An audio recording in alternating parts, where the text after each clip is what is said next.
बचपन से ही हम सुनते आए थे कि कोयला सबसे ज्यादा काला होता है, लेकिन मोदी सरकार की जो कोयले के कारोबारियों पर जो मेहरबानियां हैं, वो अगर आप देखेंगे तो आपको समझ में आएगा कि कोयले से काला भी कुछ होता है, बहुत काला होता है। कोयला भी उसके सामने शर्मा जाए, इतना काला होता है। कोयला खदान आवंटन की जो हमारी नीतियां थी, आपने देखा, भैया आवाज नहीं प्लीज, जो हमारी नीति थी यूपीए के वक्त, उसके खिलाफ एक पूरा आंदोलन चलाया गया, हमें भ्रष्ट बताया गया। वो अब सब आपके सामने था, घोटाला बताते थे, साहब घोटाला हो गया, घोटाला हो गया। लेकिन जब इनकी सरकार आई तो उस नीति को रद्द करने के बाद जो प्रक्रिया बनाई, वो ऐसी प्रक्रिया बनाई कि सिर्फ और सिर्फ इनके गिने चुने मित्र बोली लगा सकें। नाम तो था कि साहब ऑक्शन हो रहा है, ऑक्शन के नाम पे ऐसा व्यू रचना रची गई कि सिर्फ इनके काबिल दोस्त उन खदानों को ले पाए। क्या किया मैं आपको बताता हूं। पहले क्या होता था कि कोयला खदान जो एंड यूजर है वो लेते थे। एंड यूजर कौन? सीमेंट, स्टील, पावर, जो बिजली बनाते हैं। सरकार ने आकर कहा कि नहीं साहब, एंड यूजर्स की अलग अलग श्रेणी बना देते हैं। तो अगर विनीत जी पावर सेक्टर में हैं तो ये सिर्फ पावर सेक्टर के लिए यही बोली लगाएंगे। एक खदान में मैं सीमेंट वाला नहीं लगा सकता उसमें, और अगर मैं सीमेंट का काम करता हूं तो ये खदान में सिर्फ सीमेंट वाले बोली लगाएंगे, पावर वाला नहीं लगा सकता। और बड़ी वाहवाही लूटी इन्होंने, साहब हमने तो बड़ा कमाल कर दिया, ऐसी पारदर्शी स्कीम ले आए, ऐसा ऑक्शन की बोली लगेगी कि इसमें कहीं कुछ घपला हो ही नहीं सकता। लेकिन क्या हुआ, जो ऑक्शन हुई उसमें से 11 ब्लॉक्स ऐसे थे जिसमें औने पौने दाम पर कार्टेलाइजेशन होकर उस पर बोली लगी और वो चले गए। उसमें क्या हुआ नुकसान? उसमें सरकार को जितना राजस्व प्राप्त होना चाहिए था, जो यूपीए के वक्त होता था, उससे कहीं कम राजस्व मिला। और इन 11 ब्लॉक्स के विषय में सीएजी ने लिखा है। सीएजी की रिपोर्ट्स, एक म्यूजियम बनाना चाहिए। सीएजी की जहां बिल्डिंग है ना, वहां एक संग्रहालय होना चाहिए, क्योंकि अब वो रिपोर्ट सिर्फ संग्रहालय में ही रहती हैं, संसद में नहीं आती, और मीडिया में तो बिल्कुल नहीं आती। तो जो सीएजी नाम का संग्रहालय है, द म्यूजियम ऑफ सीएजी, वहां से ये रिपोर्ट आई कि 11 ब्लॉक्स में शेल कंपनीज बनाकर घपला हुआ, घोटाला हुआ, गलत हुआ। बात यहीं नहीं रुकती, बात और आगे बढ़ती है कि इससे भी पहले, सीएजी रिपोर्ट तो बाद में आई, इसी पार्टी के 2 सांसद, एक श्री आर.के. सिंह और दूसरे श्री राजीव चंद्रशेखर, पत्र लिखकर, ये पत्र रहा, आगाह करते हैं सरकार को कि साहब ये जो नीति है, एंड यूजर का जो आपने श्रेणी बना दी कि इस श्रेणी के लोग इस ब्लॉक पे बोली लगा पाएंगे, इससे भ्रष्टाचार होगा, इससे घपले होंगे, इससे घोटाले होंगे। ये वो चिट्ठियां हैं जो विनीत जी आपको देंगे। उस वक्त के मंत्रियों को भी लिखी, प्रधानमंत्री को भी इन्होंने एक मार्क की ये चिट्ठी। इसका क्या नतीजा निकला? इसका नतीजा ये निकला, ये दोनों मंत्री बन गए, प्रमोशन हो गई, प्रमोशन हो गई और चुप हो गए। तो आप देखिए कि भ्रष्टाचार 2 तरह से होता है। एक, जो आवाज उठाता है उसकी आवाज बंद करने के लिए उसको प्रमोट कर दिया जाता है, और दूसरा, तुम मुझे चंदा दो, मैं तुम्हें कोयला दूंगा। 2 तरीके से होता है। तुम चुप रहो, मैं तुम्हें मंत्री बना दूंगा, नंबर 1। नंबर 2, तुम मुझे चंदा दो, मैं तुम्हें कोयले की खदान दूंगा। यह हुआ है पिछले 10 साल में कोयले के नाम पे माननीय नरेंद्र मोदी जी की सरकार की देखरेख में, उन्हीं के द्वारा।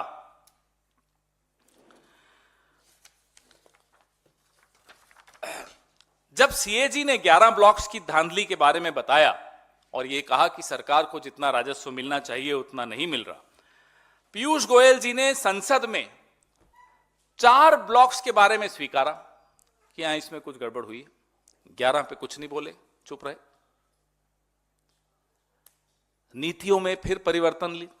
2015 में जो नीति आई, 2020-21 में आते आते फिर उसमें परिवर्तन। बोले साहब ये जो है श्रेणी बनाकर जो किया ये गलत हो रहा है।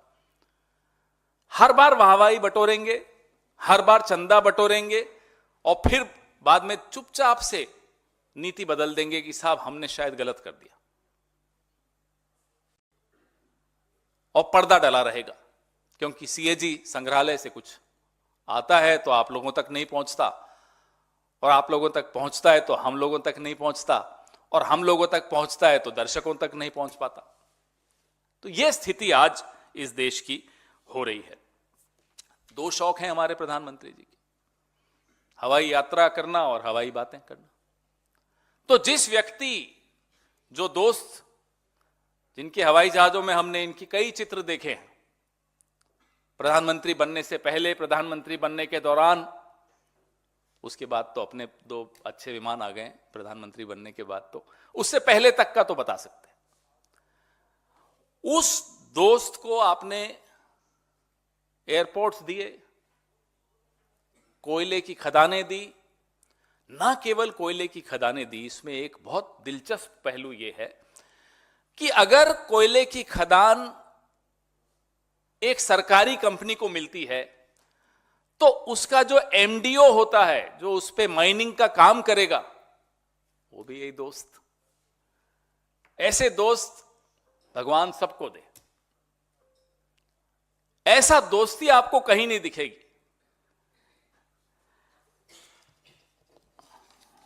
आज तक अडवाणी जी कंफ्यूज हैं कि वाकई भारत रत्न उन्हीं को मिल रहा था या कहीं और जाना था, गलती से आ गया। ये दोस्ती का है मामला। निर्मला सीतारमण जी हमारे अगेंस्ट एक व्हाइट पेपर निकाल के बड़ी तेज बोल रही थी, और उस व्हाइट पेपर के माध्यम से जो पर्दा डाला जा रहा था इस कोल स्कैम पे, वो आज आपके सामने है। वो अगर आप दिखा सकें चिट्ठियां तो एक बार स्क्रीन पर भी चालू कर दीजिए। सीएजी रिपोर्ट ने भी बेनकाब किया, इन चिट्ठियों ने भी बेनकाब किया, और हम मोदी सरकार से कुछ सवाल पूछना चाहते हैं कि जब आपके ही नेता घोर भ्रष्टाचार, धांधली, कार्टेलाइजेशन, जिसको क्या कहते हैं, शायद गुटबाजी के आरोपों को जब आपके सामने वो लाए पत्र के माध्यम से, तो आपने उन्हें नजरअंदाज क्यों किया? और इन दोनों सांसदों से जो आप आज मंत्री हैं, इनसे भी यह जानना चाहते हैं कि आप मंत्री बन गए तो उसके बाद चुप क्यों हो गए? क्यों नहीं अब फिर से इस मुद्दे को आपने उठाया? बार बार क्यों नहीं उठाया? संविधान की शपथ तो आपने भी ली थी, मंत्री बने चुप हो गए। और जो कानून, जो संशोधन 2015 में कोयले की खदान की नीलामी के लिए जो लाया गया था, उसमें फिर परिवर्तन क्यों किया? अगर वो सही था तो परिवर्तन क्यों किया? और नियमों में फेरबदल करके एमडीओ वाला जो आप क्लॉज लाए, वो किसको उपकृत करने के लिए लाए? सबसे ज्यादा लाभ उसमें किसको हुआ? हम मोदी सरकार से ही जानना चाहते हैं। ऐसा प्रावधान कि 2 ऐसी खदानें जो रद्द हो गई, जिसका आवंटन रद्द हो गया, और जब वो आवंटन फिर से हुआ, एमडीओ वो ही रहेगा जो पहले था। कभी हुआ ऐसा? इनको खदान मिली, इनसे वापस ले ली गई, फिर किसी और को मिली, लेकिन एमडीओ का काम जो मुझे पहले मिला था मैं ही करता रहूंगा। क्यों? क्योंकि मैं दोस्त हूं। तो ये दोस्ती के उदाहरण मैं आपको दे रहा हूं कि ये कैसे उन्हें बचाते हैं, आगे बढ़ाते हैं, पनपाते हैं। ये एक बहुत बड़ा स्कैंडल है, बहुत बड़ा स्कैम है। और इसमें ये जो पत्र हैं जो आपको दिखाए आपने, ये पत्र जो आपको दिखाए हैं, आपको दे भी रहे हैं, आप ही जैसे कुछ साथी हैं रिपोर्टर्स कलेक्टिव वाले जिन्होंने ये निकाले हैं। और पत्रकारिता में एक अच्छा उदाहरण भी पेश किया है कि आज भी जो घपले हैं जो सीएजी में सामने आते भी हैं तो दब जाते हैं, वो घपले दबाए नहीं जा सकते, छिपाए नहीं जा सकते। आने वाले कुछ महीने और आने वाले कुछ साल इस पूरे गैंग के लिए, ये गैंग चल रहा है, अच्छे नहीं होने वाले। हम आपको बस इतना बता सकते हैं, क्योंकि ईडी और सीबीआई और इनकम टैक्स का कैसे उपयोग करना है ये हम जानते हैं, दुरुपयोग भले ना भी कर सके। सरकार में आने दीजिए, फिर दिखाते हैं आपको आपके सवाल।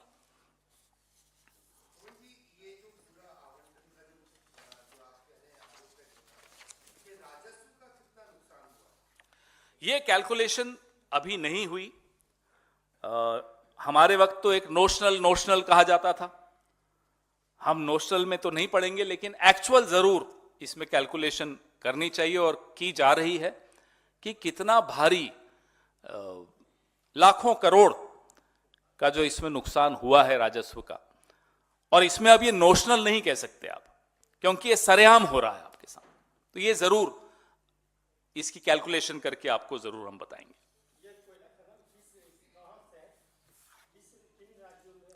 ये राजस्थान, छत्तीसगढ़, अलग अलग राज्यों में है, कोई एक राज्य नहीं है, 2-3 राज्यों में है। सबसे ज्यादा प्रमुखतः ये 2 राज्यों में, 11 खदानें।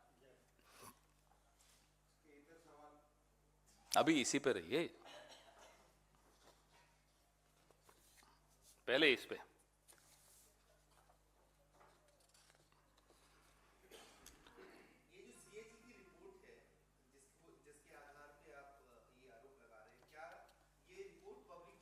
है संसद में तो आप जानते हैं क्या होता है, कितनी रिपोर्ट्स पेश होती हैं, उस पर चर्चा होने नहीं दी जाती। पहले ही आप संसद, ट्रेजरी बेंचेस संसद को डिसरप्ट कर देती है, हमें बाहर निकाल देती है, संसद चलने नहीं देती। आप समझ में आ रहा होगा आपको क्यों नहीं चलने देती। एजेंडा क्या होता है? एजेंडा ये सब ढकना और छिपाना होता है। वैसे आजकल आरके सिंह जी, बड़ी हैरानी की बात है, केंद्र में ऊर्जा मंत्री हैं।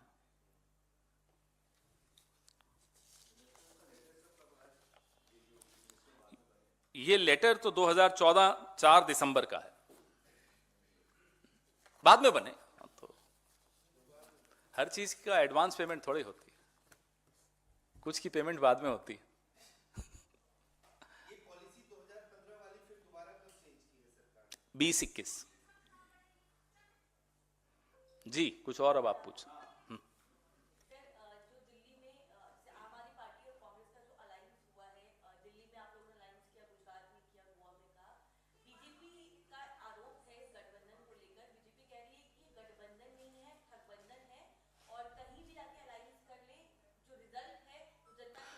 देखिए साहब, बीजेपी को मतलब क्या हमारे गठबंधन से? जो बीजेपी और एकनाथ शिंदे में गठबंधन चल रहा है बंदूक की नोक पर, पहले उसको देख लें, अपना गठबंधन संभालें। हमारे गठबंधन की तरफ क्यों देख रहे हैं?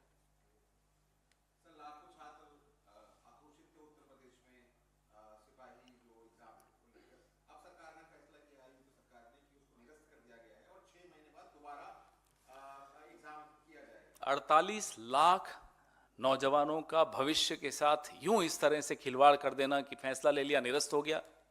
नुकसान किसको हुआ? नुकसान तो उन्हीं लोगों को हुआ जो इतने सालों से इंतजार कर रहे थे कि परीक्षा हो, उन्होंने पैसे जमा कराए, उन्होंने तैयारी की, उन्होंने इतना समय अपना लगाया उस पर। उसके बाद अब आप कह रहे हैं साहब माफ करना, हम पेपर ठीक नहीं करवा पाए, लीक हो गया, अब फिर से करेंगे।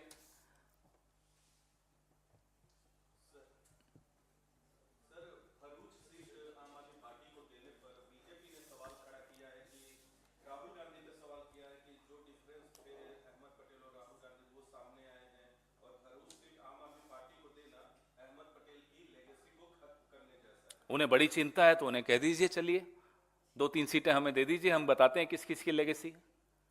उनका मतलब क्या है इसमें?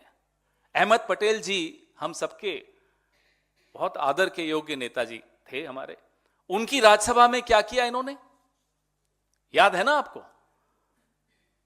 ये सम्मान था। तो इनको कहिए कि अपनी पार्टी संभालें, हमारे यहां दखलंदाजी ना करें। और जिस तरह से तुरंत रिएक्शन आने लगा बीजेपी का हमारा गठबंधन होते ही, उससे समझ में आता है कि कितने घबराए हुए हैं, कितने नर्वस हैं। आनन फानन में सब स्टेटमेंट्स दे रहे हैं। क्यों? आप तो 400 पार वाले हो, अपने आप को 400 पार मानते हो। जो 400 पार वाला होता है उसमें इतनी नर्वसनेस दिखती है कभी?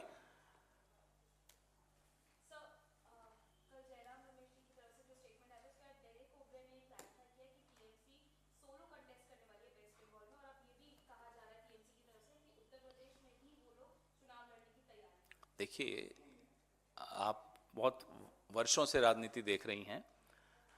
गठबंधन हो या इस तरह की कोई निर्णय हो, उसमें कौन क्या कह रहा है उससे ज्यादा महत्वपूर्ण होता है वो क्यों कह रहा है, कब कह रहा है।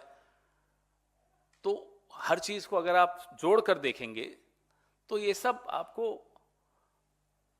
अलग ढंग से आपको दिखेगा। जो कहा जाता है वो नहीं होता, जो दिख रहा होता है वो नहीं होता, कुछ और प्रक्रियाएं भी साथ साथ चल रही होती हैं। इसलिए थोड़ा इंतजार कीजिए। लगातार सब आपस में टच में हैं। और आपको यह भी बता दूं कि कुछ ऐसे लोगों से भी टच में हैं जो आप जिनके बारे में बोलते रहते हैं कि वो चले गए, नहीं आ रहे। ऐसे 2 श्रेणियां हैं, जो चले गए उनसे भी टच में हैं, जिनके लिए आप कहते हैं नहीं आ रहे उनसे भी टच में हैं। आने वाले दिनों में बहुत रोचक प्रेस वार्ताएं होंगी। हो सकता है कॉन्स्टिट्यूशन क्लब में हो सकता है यहां हो।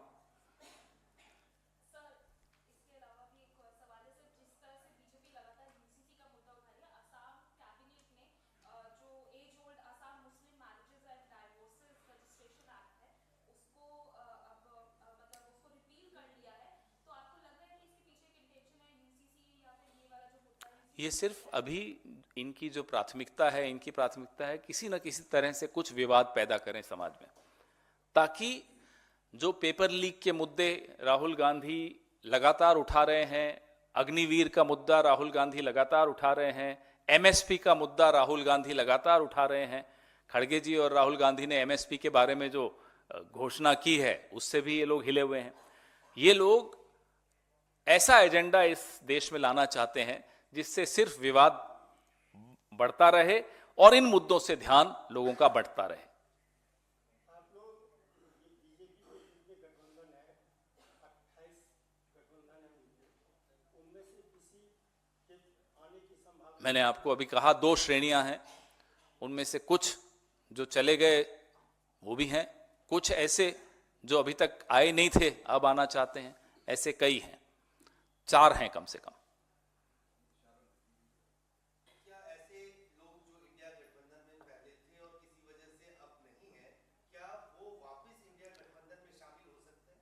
इशारे कर रहे हैं, फीलर्स भेज रहे हैं, उससे ज्यादा अभी बोलना ठीक नहीं रहेगा। नमस्कार, मैं हूं मानक गुप्ता।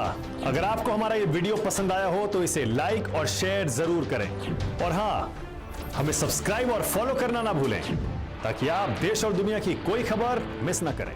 तो जुड़े रहिए हमारे साथ और देखते रहिए न्यूज़ 24।